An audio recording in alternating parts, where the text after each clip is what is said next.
Salut tout le monde et bienvenue dans cette nouvelle vidéo que nous consacrerons à la configuration des garde-corps. Alors pour créer un nouveau garde-corps, nous allons aller dans notre fonction de sécurisation de l'onglet architecture et esquisser la trajectoire. Alors pour créer un nouveau garde-corps, nous allons choisir un type par défaut. Donc on prend par exemple un garde-corps au mur et nous allons esquisser la trajectoire. On va prendre 5 mètres de garde-corps. Ok, je peux afficher l'aperçu, me placer en 3D pour qu'on puisse visualiser le type de garde-corps qu'il a créé. Donc nous avons ceci en validant OK.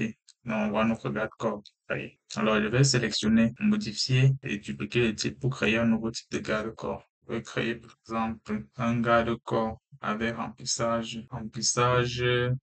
panneau de fait. OK. Voyez, mon nouveau type de garde-corps est créé. Dans le groupe de paramètres de construction, vous pourrez voir que l'élévation actuelle du garde-corps est à 0, vu qu'on n'a pas en fait des traverses définies sur notre cadre. La structure des traverses discontinues et le positionnement des barreaux ou alors des barreaux badage s'il y a en fait des éléments intermédiaires.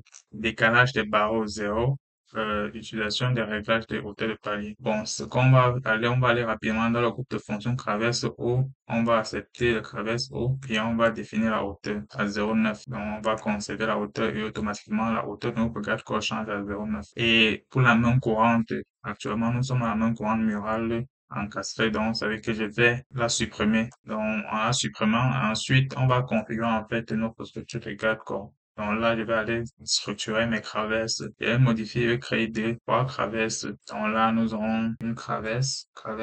Donc, je vais copier directement le nom et définir traverse 2. Et ensuite, définir traverse 3. La traverse 1 sera à 0,8 mètres du sol. La traverse 2 sera à 0,7 mètres du sol. La traverse 3 sera à 0,1 mètre du sol. Le profil.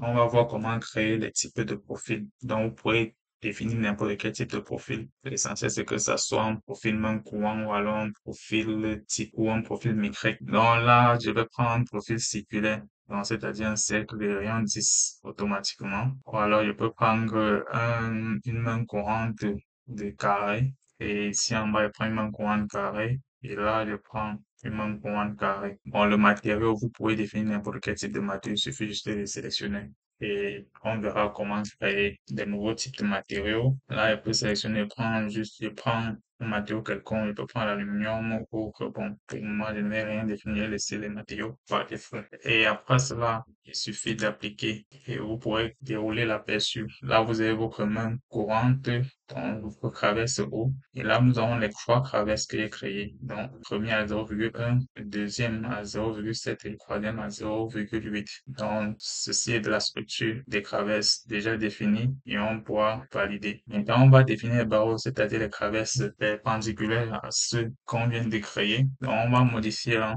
Et là, à ce niveau, nous allons créer en fait deux barres bateaux. Donc, je vais renommer l'élément. Je vais mettre barodage. Donc, je vais mettre barodage. Désolé. Donc là, le nom, je vais appeler barodage. Et la famille de panneaux, je vais prendre les barres en acier. Donc, on va voir comment créer les barreaux métriques. Donc, c'est une famille où vous pouvez créer, donc avec ça, vous pouvez créer toutes les formes de barreaux que vous voulez. Donc, que ce soit les barreaux pour les architectures françaises, que des faits en acier plat, pour des architectures assez contemporaines, vous pourrez les créer. Voilà. Et la hauteur, donc par rapport au bas, on va choisir l'autre. Ça veut dire que lors de la création, ça va prendre par rapport au niveau 0,0. Décalage, on ne va décaler, on ne va pas décaler.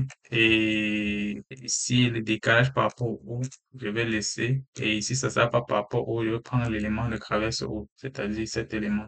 Décalage depuis le précédent, je vais mettre 0 et je vais conserver ainsi. En appliquant, vous n'allez rien voir apparaître. Et là, à chacun des segments, bon, là, arrêtez à ça, c'est pour en fait les bas d'angle. À chaque segment, il y aura des bas d'angle. Et je vais prendre la justification par rapport au centre. Bon, là, ce sont pas les quatre corps d'escalier. Donc, les barreaux par marche d'escalier. Là, par défaut, c'est nombre par marche est égal à 1. Ici, ici, nous avons les poteaux, c'est-à-dire les éléments de structure qui vont soutenir notre garde-corps. Là, on a la possibilité de définir pour la distance actuelle. Donc, je prends les barreaux en acier et à la fin, je prends les barreaux en acier et j'applique. Vous allez voir ces deux barreaux apparaître. Les barreaux d'angle, c'est au cas où on a un angle sur notre garde-corps. Donc là, je peux tout mettre les barreaux en acier et j'applique là, ça change rien. Le bas, c'est-à-dire la contrainte du bas, c'est par rapport à l'autre, c'est-à-dire par rapport au niveau où on crée notre garde-corps, il n'y a pas de décalage. Et l'élément haut, c'est notre élément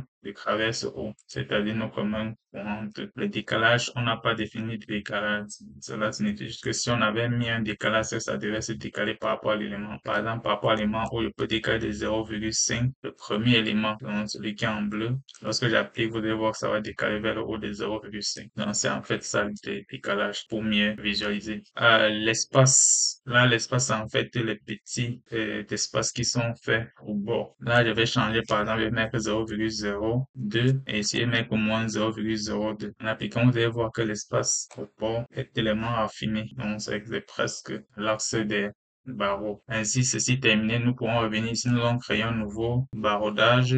On va dupliquer l'actuel et la barre d'acier, donc c'est celle-ci, par rapport en bas, par rapport à l'autre, en haut, par rapport à l'élément de traverse, on va prendre un, c'est-à-dire par rapport ici, bon, on passe au 2, par rapport à cet élément. Décalage par rapport en haut, on ne décale pas.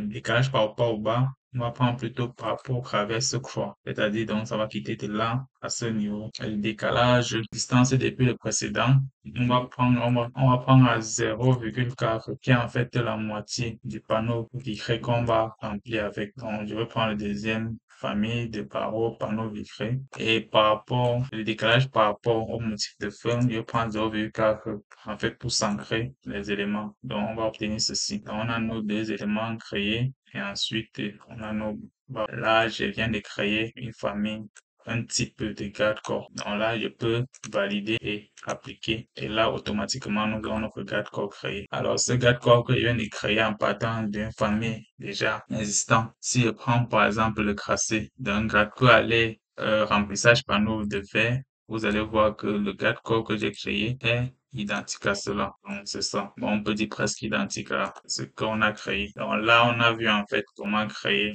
des types de garde-corps et comment les configurer. Donc, on se retrouve à la prochaine vidéo.